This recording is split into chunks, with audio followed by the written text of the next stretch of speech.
नमः श्रीवर्धमानाय निर्धूतकलिलात्मने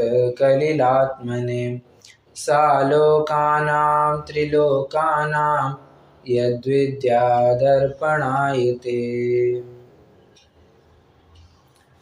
शंकाकार को या सामने वाले प्रश्नकर्ता को ये खूब समझाया पिछले 2 दिनों में कि उसको ये ताड़ना तक दी क्या कि रे पापी, धन तो तेरे कुछ कमाए उत्पन्न होता है नहीं। जब स्वयं कर्म का उदय हो, शुभ कर्म का उदय हो, तो इस धन की संपदा की प्राप्ति होती है, ऐसी बात कही थी। वो अभी भी मानने को तैयार नहीं है। वो कह रहा है नहीं, पैसा ही सब कुछ है, पैसा होगा तभी इस जीवन में जीना संभव है, अन्यथा सिर्फ ज्ञान से क्या मतलब होता है। पैसा चाहिए तुम्हारी पेट पूजा करने के लिए, पैसे की आवश्यकता है। अब उसके लिए एक और जबरदस्त छंद बता रहे हैं आचार्य देव। वे कहते हैं, 27वां श्लोक है, पढ़ेंगे सभी एक साथ। यदि पाप निरोधोन्य संपदा किं प्रयोजनम, अथ पापाश्रवोस्तन्य संपदा किं प्रयोजनम। एक मैं कल कह रहा था ना, चंद्रगुप्त मौर्य की एक घटना सुनाता हूँ। आज पहले चंद्रगुप्त मौर्य की वो घटना सुनाता हूँ, उसके बाद अपन इस विषय में जुड़ जाएंगे। मतलब पूरा लिंक्ड है, हाँ, इसलिए वो घटना बता रहा हूँ। सम्राट चंद्रगुप्त मौर्य ये किसके समकालीन थे? मतलब कौन से विशेष आचार्य, कौन से विशेष मुनि के काल के थे ये? करेक्ट, अंतिम श्रुत केवली आचार्य भद्रबाहु के काल के थे। यू कह सकते हैं पट्टे शिष्य थे। आचार्य भद्रबाहु से ही इन्होंने दीक्षा ली थी, बराबर। तो हुआ क्या, चंद्रगुप्त मौर्य को 16 स्वप्न आए। 16 स्वप्न का अर्थ उन्होंने आचार्य देव से जाना, और आचार्य देव से जैसे ही जाना वे संसार से भयभीत हो गए, वैराग्य उत्पन्न हुआ, और वैराग्य उत्पन्न होकर के वे भी मुनि दीक्षा लेकर के वन की तरफ जाने को हुए, तैयार हो गए, सब नक्की हो गया। तब अब घर वाले, प्रजाजन, मंत्रीगण सभी जन रोकने की तो कोशिश करेंगे ही। हे स्वामी, हे नाथ, आप जाएंगे तो हमारा कैसा होगा? हे राजन, आप है तभी तो हमारा काम हो रहा था, ये हम इतने सुख से कैसे जी पा रहे थे? आप थे इसलिए तो हो पा रहा था, आप नहीं होंगे तो कैसा होगा? सब ऐसी मतलब रुकाने की बातें, झूठे आश्वासन दिखा करके रुकाने की बातें की जा रही है, रोना धोना सब चल रहा था। पर देखिए, जो जाने का नक्की, जिसका जाने का नक्की होता है वो तो अड़िग बना रहता है। आज अपना चंद्रगुप्त मौर्य भी अपने निर्णय पर अड़िग बने रहे। तो जाते जाते मंत्रीगण सहज ही बोल गए, राजन बंटवारा। तो कहा ठीक है, कोई बात नहीं, बैठो। तो सभी मंत्रियों में आप किस क्षेत्र को संभालेंगे, आप क्या काम करेंगे, ये सब बंटवारा कर दिया। आप वर्तमान के परिप्रेक्ष्य में बात करना हो तो आप फाइनेंस का काम देखना, आप डेवलपमेंट का काम देखना, आप यहाँ के और क्या हो सकता है, पानी की व्यवस्था देखना, आप यहाँ के व्यापार आदि की व्यवस्था देखना। सब ऐसे बंटवारा करके रख दिया कि हाँ, ये मंत्री ये काम करेगा, ये मंत्री ये काम करेगा। फिर आप सेना के अधिकारी होंगे, कब क्या नीति अपनाना, ये सब बता करके छोड़ दिया। फिर जाते जाते एक और बार मंत्री बोल गए, वे कहते हैं, हम सब में तो बंटवारा कर दिया, उसका क्या? उसका किसका? वो जो लड़का बैठा है उस लड़के का क्या? कौन है वो लड़का? आचार्य अपना सम्राट चंद्रगुप्त मौर्य का पुत्र। तो कहते हैं वहां पर ये चंद्रगुप्त मौर्य का जो पुराण है वहां पर लिटरली ये छंद उद्धृत किया है, यदि पाप निरोधोन्य संपदा किं प्रयोजनम, अथ पापाश्रवोस्तन्य संपदा किं प्रयोजनम। देखिए, ये बड़ा हो जाए तो आप इसको ये बात बता देना, क्या? यदि तुम्हारे पुण्य का उदय होगा तो अपने आप पैसा आ जाएगा, और पाप का उदय होगा तो है वो पैसा भी नष्ट हो जाएगा। मैं कल बात कह रहा था ना, संचितोपि विनश्यति। पाप का उदय आना है तो संचय किया हुआ सारा का सारा धन नष्ट हो जाएगा। इसलिए ज्ञानी व्यक्ति क्या विचार करता है?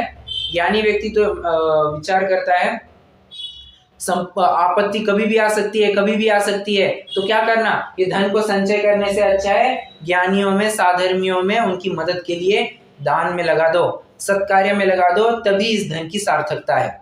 और अज्ञानी क्या विचार करता है, देखिए 3 प्रकार के व्यक्ति मैं आपको बताता हूं।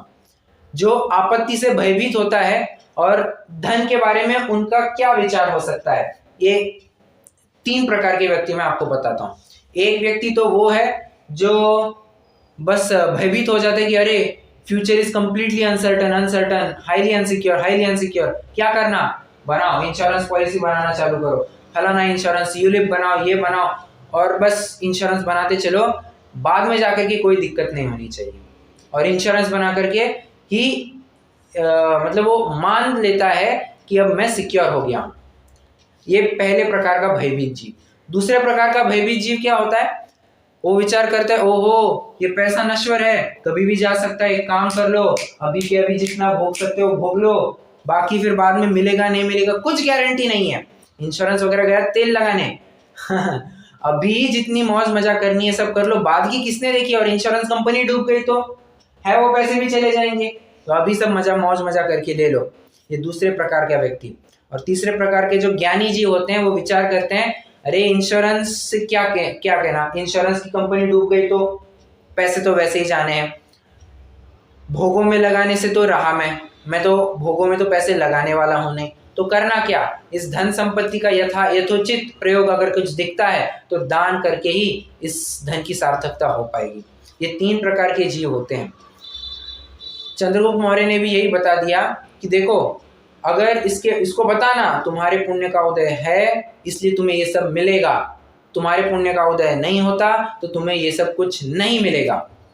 देखिए ना, और जाहिर सी बात है यदि पूत कुपूत किम धन संचय, और यदि पूत सपूत तो किम धन संचय, दोनों भी बातें।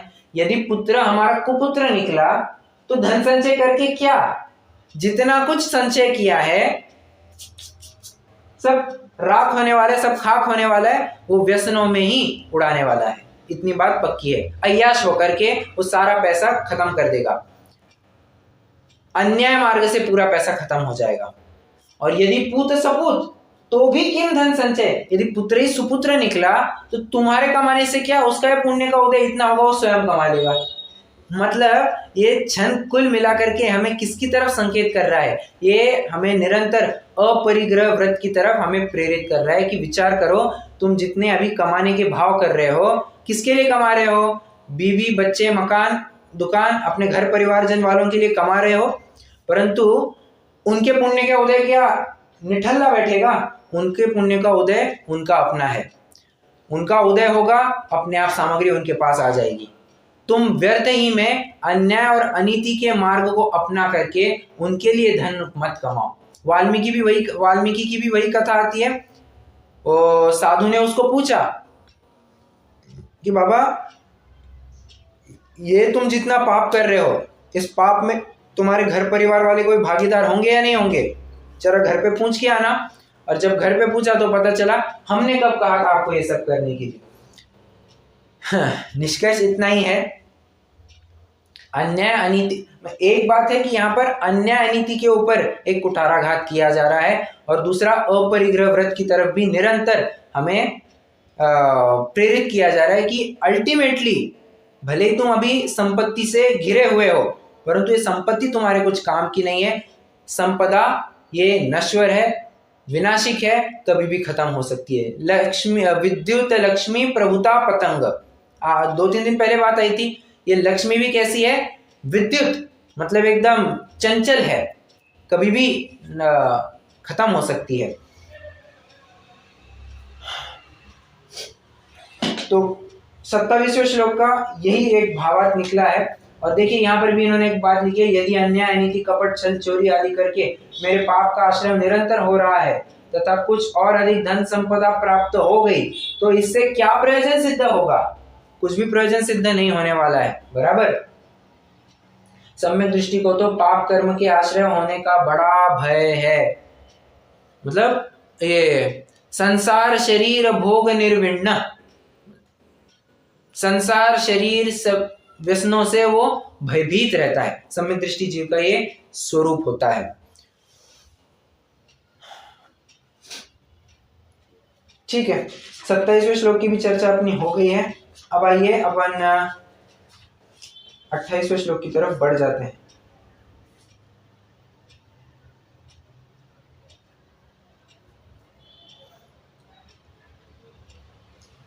पढ़ते हैं, 28वां श्लोक पढ़ेंगे। सम्यक दर्शन संपन्नमपि मातंग देहजम देवादेवं विदुर्भस्म गूढ़ांगारांतराजसम। एक बार फिर से पढ़ेंगे। सम्यक दर्शन संपन्नमपि मातंग देहजम देवादेवं विदुर्भस्म गूढ़ांगारांतराजसम। सम्यक्तों की महिमा गाई जा रही है। यहाँ पे कह रहे हैं सम्यक्तों से सहित कोई मातंग भी हो। मातंग मतलब हीन जाति के व्यक्ति की बात यहाँ पर ली जा रही है। मातंग मतलब वैसे शाब्दिक अर्थ होता है चांडाल। मातंग का शाब्दिक अर्थ होता है चांडाल। अब ध्यान रखना, चांडाल या मातंग का उदाहरण आचार्य समंतभद्र ने रत्नकर्ण श्रावकाचार्य में 2 बार दिया है। क्या कहा? चांडाल, कौन से चांडाल का उदाहरण दिया जा रहा है? किसी को पता है?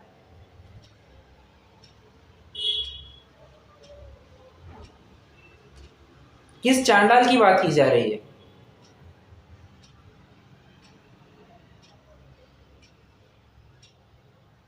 अरे प्रथमानियों किसी ने नहीं पढ़ा क्या?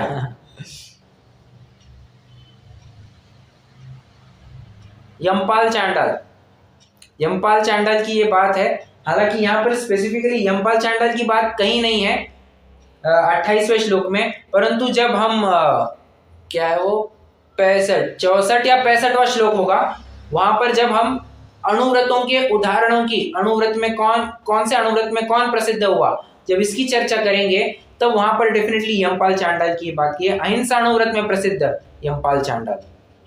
कहने का निष्कर्ष इतना ही है कि सम्यक दर्शन से, अब वो चांडाल सम्यक दर्शन से युक्त था, ये बात नहीं कही जा रही है। यहाँ पर इन जनरल एक स्टेटमेंट का किया जा रहा है और ये बताया जा रहा है कि कितना भी हीन कुल का व्यक्ति क्यों ना हो, अगर वो सम्यक दर्शन से युक्त है तो पैसुरनाथ जजे है। जजे है, पूजन करते हैं। पूजन करते हैं मतलब अष्टद्रव्य से पूजन करते होंगे, ऐसा बिल्कुल भी अर्थ नहीं लेना। क्यों? पूजन, वंदना, वंदामी ये सिर्फ और सिर्फ देव शास्त्र और गुरु की हुआ करती है। असंजदम न वंदे।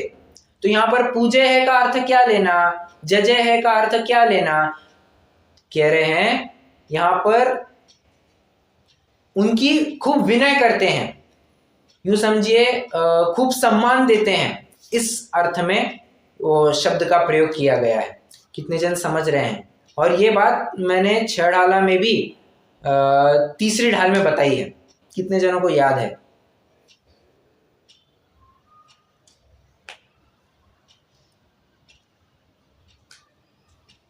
जी भैया। अब कहने के लिए कह रहे हैं या सच में याद आ रहा है? नहीं, थोड़ा थोड़ा।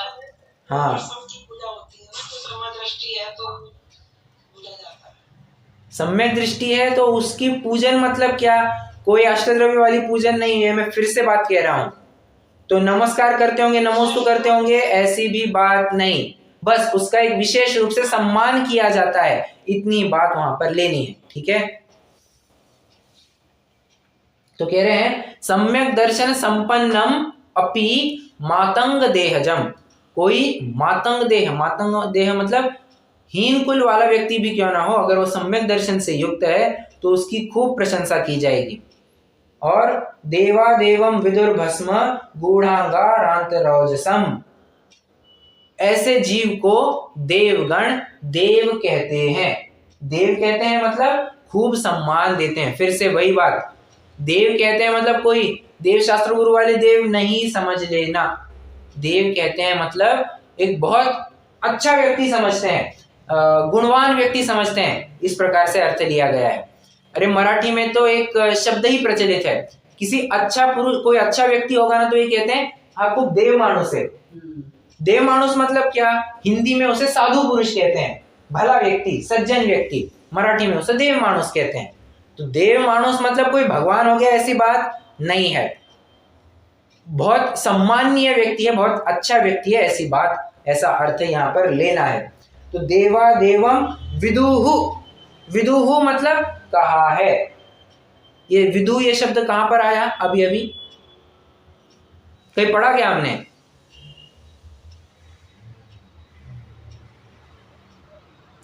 विदु यह शब्द हमने कहीं पढ़ा क्या? रत्नकण श्रावकाचार्य में श्लोक नंबर 2, देशयामि समीचीनम धर्मम कर्म निवर्हणम संसार दुःखतः, नहीं वो नहीं, तीसरा श्लोक क्या है वो, सदृष्टि ज्ञान वृत्तानि धर्मम धर्मेश्वरा विदु, विदु मतलब कहा गया है, कहा जाता है। ठीक है, किस प्रकार कहा जाता है? तो कहते हैं गूढ़ांगारांतरोजसम, जिस प्रकार अंगार के ऊपर अगर राख भी रख दी जाए तो क्या अंगार अपना स्वरूप छोड़ देता है? कहते हैं नहीं। देखिए, जैसे भस्म से दबे हुए अंगार को अग्नि ही कहते हैं। बाहर से क्या कवरिंग, इससे क्या मतलब? बाहर के कवरिंग से कोई मतलब नहीं है जी, तुम अंतरंग गुणों से कैसे संपन्न हो, बात इतनी चल रही है। कौन से हीन कुल वाला है, कौन से उच्च कुल वाला है, ऐसी बात नहीं कही जा रही है। यहाँ पर कुल परंपरा का कोई लेना देना नहीं है। एक बात पक्की है, ध्यान रखना, अणुव्रत और महाव्रत को धारण करने के लिए कदाचित कोई क्राइटेरिया होगा कि फलाना व्यक्ति ही महाव्रत को धारण कर सकता है, फलाना व्यक्ति ही अणुव्रत को धारण कर सकता है, परंतु सम्यक दर्शन को प्रकट करने के लिए कोई रेस्ट्रिक्शन नहीं है, कोई रेस्ट्रिक्शन नहीं है। कितना भी हीन से हीन कुल का जीव भी क्यों ना हो, अरे हीन कुल छोड़िए, गया गुजरा तिर्यंच भी क्यों ना हो, वो तिर्यंच से नारकी भी क्यों ना हो, वो भी सम्यक दर्शन प्रकट करने का हकदार है, बशर्ते बस वो सम्यक तो के क्राइटेरिया को फुलफिल करे कि पर्याप्त होना चाहिए, संगी होना चाहिए, साकार उपयोगवान होना चाहिए, ये सब कंडीशन, बेसिक कंडीशन फुलफिल करने होनी चाहिए, पंचेंद्रिय होना चाहिए। ठीक है, बाकी वो कौन से कुल का है, कौन से गति का है, मनुष्य है, मनुष्यिनी है, इससे कोई लेना देना नहीं है। इतनी बड़ी बात कह दी है। देखिए, ये छंद हमें एक प्रकार से सामाजिक एकता दिखाता है। वो कहता है कि सम्यक दर्शन प्रकट करना ये किसी का ठेका नहीं है। अन्य देखिए, अन्य मतों में क्या होता था, वेद अगर पढ़ने हैं तो एक प्रोप्राइटरी हुआ करती थी कि बाबा इस वेद को पढ़ने के लिए सिर्फ मैं ही हकदार हूं और कोई इस वेद को नहीं पढ़ सकता था। यह अन्य मतियों में प्रचलित बात है। जैन धर्म में ऐसी बात नहीं है।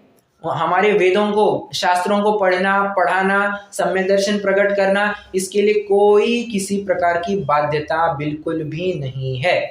प्रश्न है मेरा, भगवान के समो शरण में कितने जनों को एंट्री रेस्ट्रिक्टेड होती है?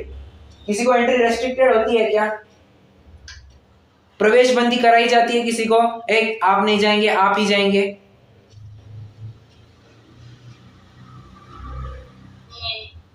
किसी के लिए नहीं होती है।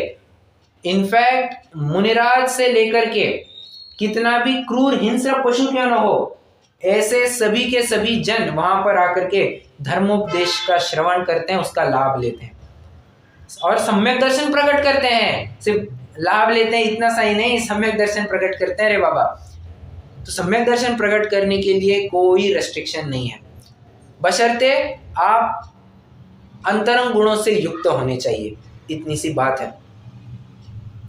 लोक में भी जोड़ीदार जो या जीवन साथी जो चुना जाता है, ये कोई मूर्ख ही होगा या कोई अमूढ़ ही व्यक्ति होगा जो चमड़ी को देख करके अपना जीवन साथी चुनता होगा।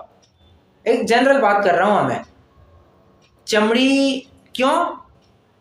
जरूरी नहीं है जो बाहर से सुंदर हो अंतरंग गुणों से भी उतना ही सुंदर होना चाहिए, क्योंकि अक्सर सुंदर व्यक्ति ही धोखा दे करके जाते हुए देखे जाते हैं।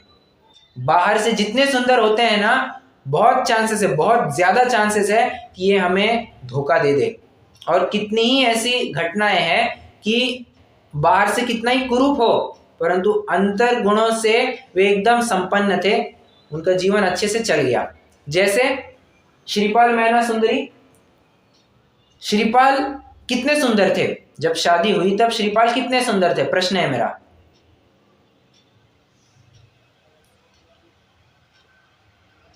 नहीं, कोड था, बराबर। शादी हुई या नहीं हुई? बिल्कुल हुई। क्या लेकर के उन्होंने शादी की मैना सुंदरी ने? जैसे भी हो मेरे पति है, मेरे परमेश्वर है, चरम शरीरी है, मोक्षगामी है। ये होती है, मतलब अंतरंग गुणों को लेकर के निर्णय लिया जाता है, कोई चमड़ी को लेकर के निर्णय नहीं लिया जाता है। ये बात हमें इसमें से और पता चलती है। अंग्रेजी की एक कहावत भी है, ब्यूटी इज स्किन डीप। क्या कहा? Beauty is skin deep. What is skin deep? What do you mean by skin deep? Anyone?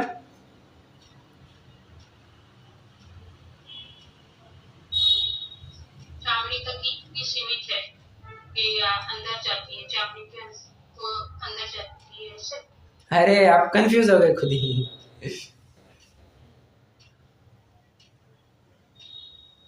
Beauty is skin deep मतलब, इज मतलब एग्जिस्टेंस।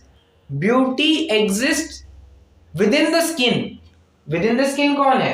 अरे हमारी आत्मा। हाँ, इस शरीर, चमड़ी, बाहर क्या दिख रही है? चमड़ी। चमड़ी के अंदर, अरे प्रत्येक प्रदेश पर क्या है? आत्म प्रदेश है या नहीं है? है। तो उस चमड़ी के अंदर जाकर के देखो, वो तुम्हें आत्म वस्तु प्राप्त होगी, वही सबसे सुंदर है। Handsome is what handsome does. सुंदरता ये बाहरी आउटलुक, अपीयरेंस नहीं हुआ करता है। ठीक है। एक अरे सम्यक दर्शन, अभी सब प्रकरण को मिला करके एक और बात कहना चाहूंगा। Look in and not look out is the outlook of Jainism. इसका कौन अर्थ बता सकता है? Look in and not look out is the outlook of Jainism. Anyone?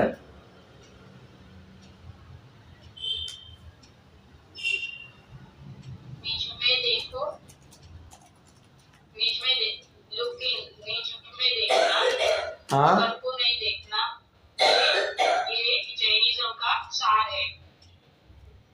Outlook, outlook मतलब होता है एक दृष्टिकोण। ठीक है। जिनागम का दृष्टिकोण, सार कहिए, कोई दिक्कत नहीं, कोई दिक्कत नहीं। सार कहिए, एक दृष्टिकोण कहिए। जिनागम का दृष्टिकोण क्या है? Look in and not look out. तो बाहरी चमड़ी की तरफ नहीं देखना है, उन अंतरंग गुणों की तरफ देखना है। ठीक है। इसीलिए तो उस चांडाल की रक्षा की गई और वो राजकुमार को दंडित किया गया। क्यों? राजकुमार कितना सुंदर था, परंतु अष्टानिक पर्व में मांस खाता पकड़ा गया था, इसलिए वो दंडित। और चांडाल अपने नियम पर अड़िग बना रहा कि वह चतुर्दशी के दिन, अष्टमी के दिन मैं फांसी पे नहीं चढ़ाऊंगा, मैं हत्या नहीं करवा सकता हूं कोई। बस उसका अभिप्राय सही था, खत्म हो गई बात। इसलिए चांडाल की रक्षा की गई।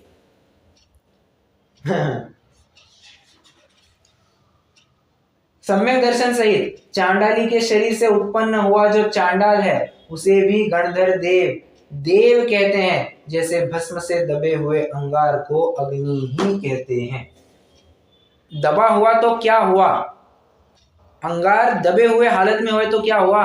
अपना स्वभाव नहीं छोड़ते हैं, इतनी बात पक्की है। ये अपना थोड़ा सा यहाँ से प्रकरण पढ़ते हैं।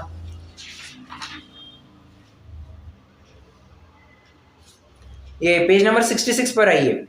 यह शरीर तो महामलिन मलमूत्र का भरा हाड़ मांस चाममय, जिसके नव द्वारों से निरंतर दुर्गंधित मल झरता रहता है, ऐसा अपवित्र मलिन भी साधुओं का शरीर रत्नत्रय के प्रभाव से इंद्रादि देवों के दर्शन करने योग्य है, स्तवन करने योग्य है, नमस्कार करने योग्य हो जाता है। गुणों के बिना चमड़े के कफ मल मूत्र से भरे मलिन शरीर को कौन वंदन करे, पूजे, अवलोकन करे? यह शरीर तो सम्यक दर्शन ही से वंदन पूजन योग्य होता है। निर्विचिकित्सांग में क्या बात आई थी? निर्विचिकित्सांग में क्या बात आई थी?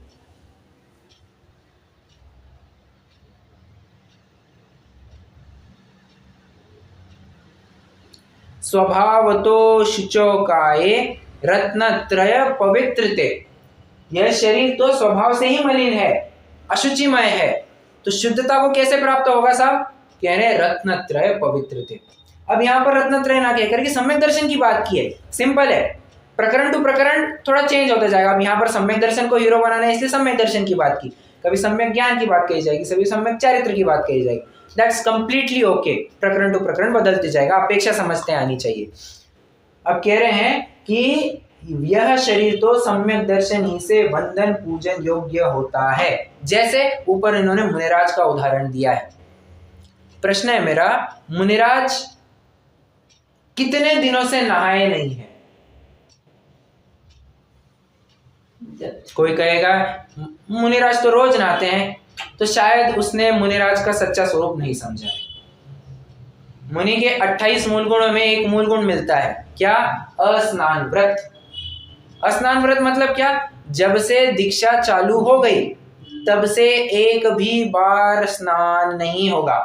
हाँ, एक्सेप्शन ये बताया था कि वो दंड स्नान जो होता है, दंड स्नान मतलब वो कोई काक या कोई व्यक्ति उनको छू जाए, उनके ऊपर विष्टा कर जाए, उस परिस्थिति में उनको दंड स्नान की विधि बताई गई है, ठीक है। अन्यथा अन्य किसी भी अवस्था में वे स्नान तो बिल्कुल भी नहीं करते हैं।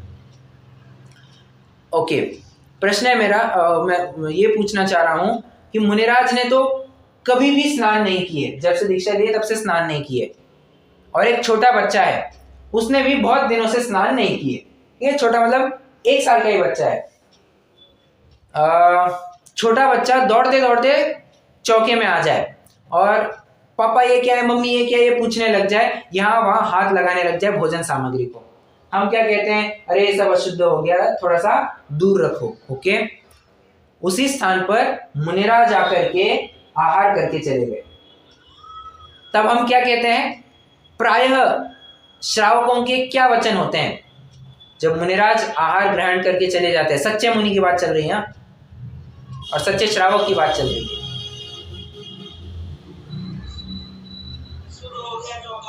बराबर, परफेक्ट। हमारा चौका शुद्ध हो गया, ये घर हमारा पवित्र हो गया, निर्मल हो गया। अरे मुनिराज तो नहाए भी नहीं है। हाँ, बाहरी नहाना शुद्ध, वो उससे शुद्धता का पैमाना थोड़ी ना तय होता है। सच्ची शुद्धता तो अंतरंग शुद्धता है। और वैसे खरी बात कहे तो ब्रह्मचारी सदा शुचि, ब्रह्मचारी तो हमेशा शुद्ध होते हैं।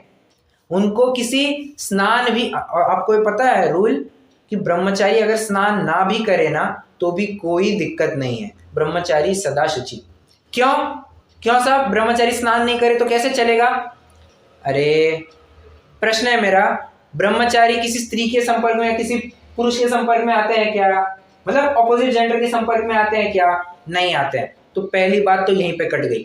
दूसरी बात, वे कपड़े कैसे पहनते हैं? सूती वस्त्र पहनते हैं। तीसरी बात, बैठते किस पर है? सिक की चटाई पर या लकड़े पर ही बैठते हैं, शुद्ध आसन पर ही बैठते हैं। ओके, सोते कैसे हैं? उसी पलंग लकड़ी की तख्त पर सोएंगे।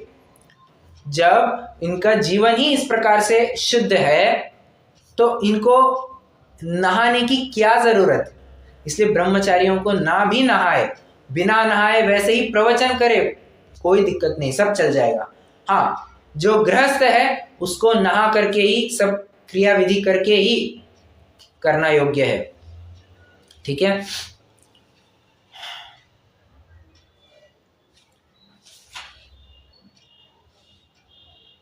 ओके,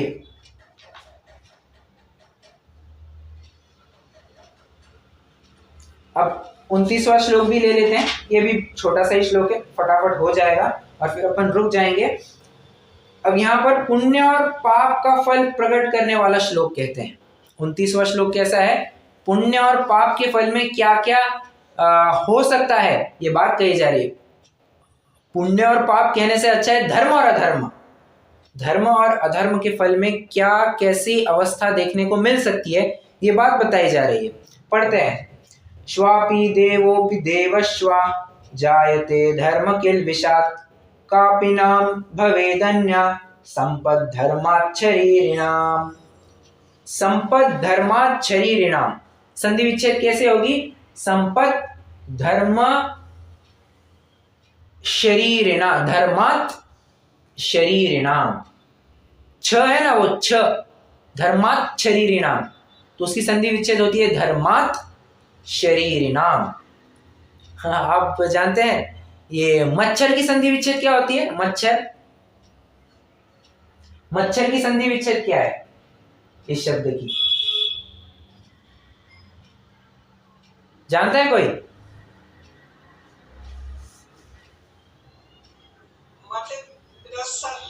राइट, मत अधिक शरह इज इक्वल टू मच्छर। ये हमें संस्कृत में कभी तो था 9th या 10th में, ओ हमें, मुझे बहुत अजीब लगा था ये कैसे लिख दिया है, पर संधि विच्छेद है मत अधिक शर। अब यहाँ वो संधि विच्छेद उसी प्रकार का है, यहाँ पर भी धर्मात् शरीरिणाम कह रहे हैं। थोड़ा सा अर्थ पढ़ते हैं। धर्म अर्थात पुण्य के प्रभाव से कुत्ता भी स्वर्ग में जाकर देवों में उत्पन्न हो जाता है, और पाप के प्रभाव से स्वर्गलोक का महान रिद्धिधारी देव भी यहाँ आकर कुत्ते के रूप में उत्पन्न हो जाता है।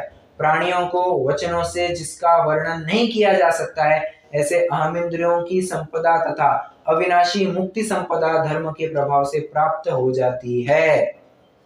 कह रहे हैं, कुल मिलाकर की बात इतनी कह रहे हैं कि मंद परिणाम होंगे, शुभ परिणाम होंगे, तो कितना भी हीन कुलीन व्यक्ति क्यों ना हो, हीन कुलीन या हीन जाति का, हीन गति का जीव क्यों ना हो, वो भी स्वर्ग जा सकता है, एक अच्छी अवस्था को प्राप्त कर सकता है। प्रश्न है मेरा, इस हीन अवस्था वाले जीव में आप नारकी को ढाल दीजिए, मतलब हीन अवस्था के व्यक्ति नारकी है, तो क्या वो स्वर्ग में जा पाएगा? नारकी जा पाएगा स्वर्ग में? नहीं। क्यों नहीं? एक बार लिख के चला जाएगा ना, नारकी पहला मनुष्य बना फिर स्वर्ग चला जाएगा। राइट राइट, नारकी से कभी सीधा देव नहीं बनता, देव से कभी सीधा नारकी नहीं बनता, ये अकाट्य नियम है, कर्णानियोग का अकाट्य नियम है। बस उसी तरह कह रहे हैं कि क्या मतलब देव, देव होता है मतलब अच्छी पोस्ट को प्राप्त करता है। अरे बाबा, ये अर्थ समझना। नरक से निकल करके तीर्थंकर हो सकता है क्या? तीर्थंकर का जीव हो जाएगा, मनुष्य बन सकता है ना नरक से, तो उस मनुष्य पर्याय में वो तीर्थंकर बन सकता है क्या? हाँ, एक तीसरे नरक तक का नहीं बन सकता है। ये पहले नरक का बन सकता है, तीसरे का तो मुझे लगता है एक आध बार लेता है। हाँ, नहीं नहीं, पहले नरक का तो बनता है। राइट राइट, पहले नरक से निकला जीव, एक मिनट अपन कंफर्म कर ही लेते, चलिए प्रकरण आया ही है तो कंफर्म कर ही लेते हैं। कहाँ गया?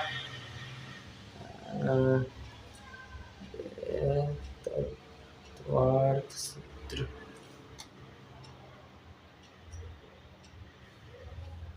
एक ही मिनट, हाँ एक मिनट जरा।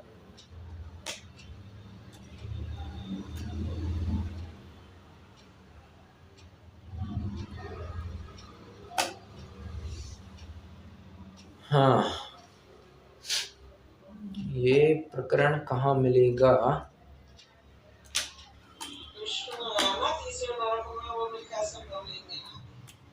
हाँ, मैं भी वही चेक कर रहा हूँ, कहाँ से निकला जीव कहाँ तक क्या बन सकता है।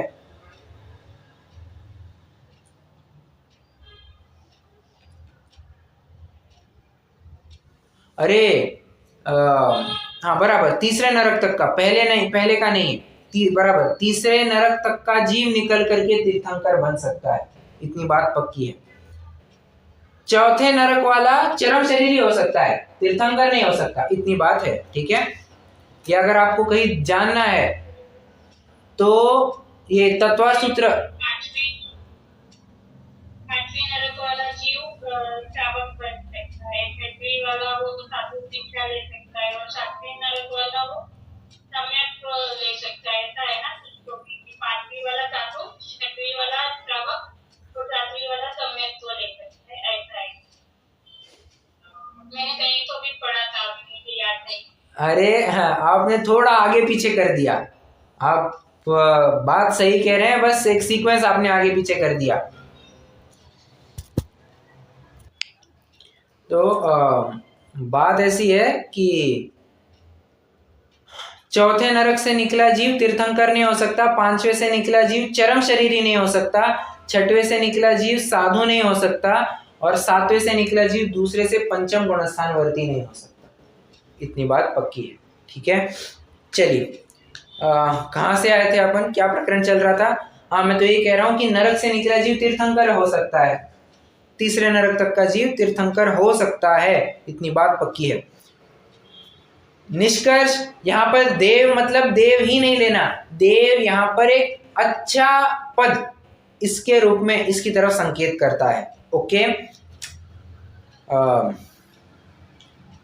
कह रहे हैं कुत्ता भी मर करके अच्छी पोस्ट में जा सकता है, और अच्छी पोस्ट वाला मतलब देव भी कषाय करके कुत्ता बन सकता है, या फिर यूं कहिए खराब गति में जा सकता है।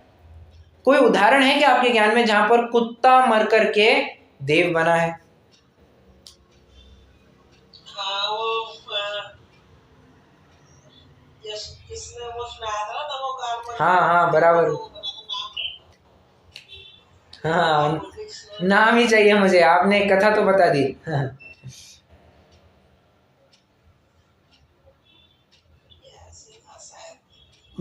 जीवनधर कुमार, बराबर याद आया। तो जीवनधर कुमार ने बराबर, घटना ऐसी है, कुत्ते को नमोकार मंत्र सुनाया।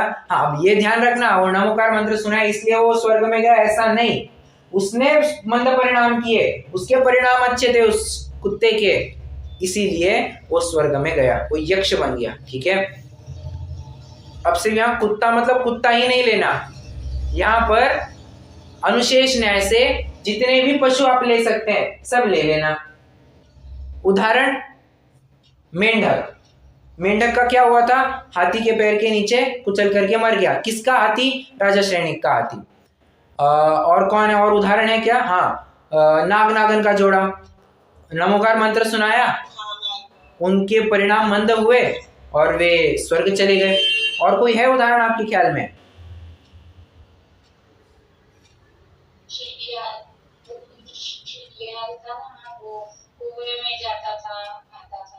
हाँ राइट, करेक्ट करेक्ट, प्रीतिंकर का जी, राइट, परफेक्ट।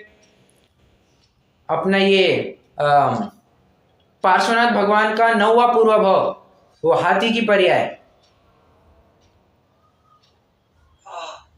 वो क्या हो गया था? दलदल में फंस गया था, सिंह की पर्याय ले सकते हैं, बराबर। कुल मिलाकर के बात इतनी है। अरे वो जटायु, जटायु क्या है? वो भी तो तिर्यंची तो था, ठीक है, तो वो भी श्रावक था, वो पंचम। ध्यान, अब देखो ऐसी बात है, राम लक्ष्मण सीता, क्या प्रलय के टाइम पर कुछ लोग एक जगह इकट्ठे हो जाते हैं ना, अपना अपनी बच जाते हैं जब प्रलय आती है। हाँ, तो उसका एक हाथी ने पैर उठाया अपना, तो उसकी जगह पर आ गया था, तो उसने पैर नहीं रखा कि मैं पैर नीचे रखूंगा तो मैं मर जाएगा। तो जब वो प्रलय खत्म हुई तो जैसे ही उसने पैर नीचे रखा, मैंने घटा वहां से, तो तब उसका जीवन काल पूरा हो गया, तो वो स्वर्ग गया। उसके बताओ, ऐसा सुना। अरे वो श्रेणिक राजा के हाथी की बात कर रहे हैं ना?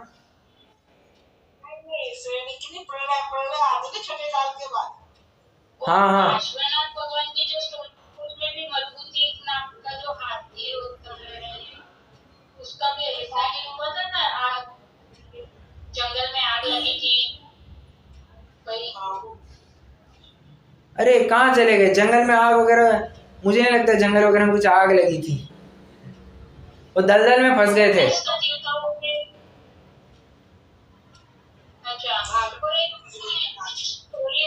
जंगल में आग लग गई, फिर वो पाँव ऊपर रख दिया, ऊपर चला, ये किया था, तभी वो कुछ जानवर आ गया था उनके पाँव के नीचे, तो फिर उन्होंने पाँव नीचे ही नहीं रखा, तो फिर उनका डेथ हो गया, फिर वो स्वर्ग में गए, ऐसा था। अब ये एक ही बता रही हूँ। जब प्रेरणा काल आती है तो कुछ जोड़े देव उठाकर एक तरफ रख देते हैं और कुछ अपना आगे बच जाते हैं, चले जाते हैं सुरक्षित जगह पर। ये ऐसा आता है पर टाइम पर कुछ तो बच जाते हैं। जब प्रेरणा खत्म होती है तो कुछ लोग तो बच जाते हैं ना, बाहर निकलते तो उसका क्या, उसका क्या? उसका ये कि एक जगह बहुत सारे कमरे में सब बंद थे, तो हाथी ने जैसे ही पैर उठाया, वो बिजी बिजी थी, तो एक मेंढक उसके पैर के नीचे की जगह पे आगे के खाली हो गया, तो वहां मेंढक बैठ गया एक जाके। तो जैसे उन्होंने पैर रखना चाहा तो उसे लगा कि इसके नीचे तो कुछ है, तो उसने वो तीन ही पैर पर खड़ा रहा 3-4 दिन तक। और हाथी का इतना बड़ा शरीर 3 पैर पर खड़ा होना, तो उसको बहुत ज्यादा परेशानी हुई। तो जब प्रलय खत्म हुई तो सब लोग बाहर निकल कर आए, अपना चलो आनंद हो गया बाहर। तो जैसे ही उन्होंने पैर नीचे रखा तो फिर उसका जीवन काल पूरा हो गया हाथी का, और वो स्वर्ग में पहुंचा मेंढक को बचाने का। अब ये कथा मुझे नहीं पता है फ्रैंकली स्पीकिंग। होगी भी कोई कथा, होगी होगी। निष्कर्ष, आपकी कथा से निष्कर्ष भी यही निकलता है कि तिर्यंच व्यक्ति भी स्वर्ग को प्राप्त हो सकता है, इसमें कोई दिक्कत वाली बात नहीं। अरे सुअर का जीव ले लीजिए ना, सुअर के जीव की भी तो उदाहरण आता है, वो भी स्वर्ग में चला गया था। हाँ, तो शुभ परिणाम से अच्छे परिणाम करेंगे, धर्म करेंगे, धर्म के परिणाम होंगे स्वर्ग में जाएंगे, तो खराब परिणाम होंगे तो नरक में जाएंगे या दुर्गति होगी। सिंपल सी बात कही जा रही है, ठीक है। और सिर्फ ऐसे मतलब देव अवस्था ही प्राप्त होगी ऐसी नहीं, कापी नाम भवेदन्या संपद धर्मात् शरीरिणाम, इस तरह से आपको और कितने ही सारे क्या कहना चाहिए, विभूतियां, संपत्तियां प्राप्त होंगी। यहाँ पर लिखा जा रहा है अन्य किस प्रकार से मिल सकता है, आप तीर्थंकर बन सकते हैं, चक्रवर्ती बन सकते हैं, कामदेव बनेंगे, अर्धचक्री बनेंगे, बलभद्र बनेंगे, क्या क्या नहीं बन सकते, सब कुछ बन सकते हो, बस धर्म के प्रभाव से ये सब हो पाता है। ओके, इसलिए मिथ्यात्व भाव महा अनर्थकारी जानकर सम्यक्त्व का ही प्रयत्न करना योग्य है। सम्यक्त्व की प्रेरणा यहाँ पर की जा रही है। धर्म, ठीक है, डन हो गया। रुकते हैं अभी अपन, कुछ प्रश्न हो तो जरूर पूछ सकते हैं। हाँ जी,